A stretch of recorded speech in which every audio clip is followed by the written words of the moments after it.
এক মহিলা অ্যাম্বুলেন্সকে রাস্তা দিতে অস্বীকার করেন।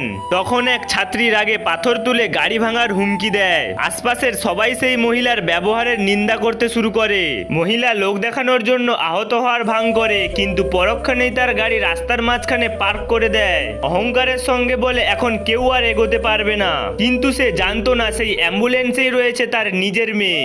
সবাই রাগে তাকে নির্লজ্জ বলে গালি দিতে থাকে।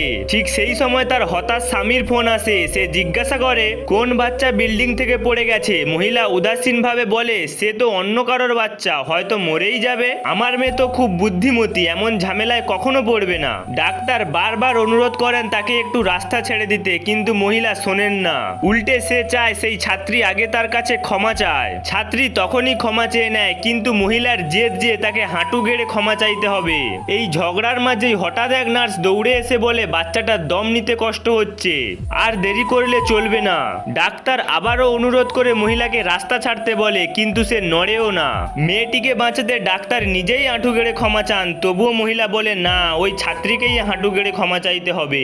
নেক্সট পার্টে দেখবো ওই হৃদয়হীন মহিলা কি আদপে রাস্তা ছাড়বে। নেক্সট পার্ট দেখতে হলে ভিডিওটিকে লাইক করে সাবস্ক্রাইব করো চ্যানেলটিকে।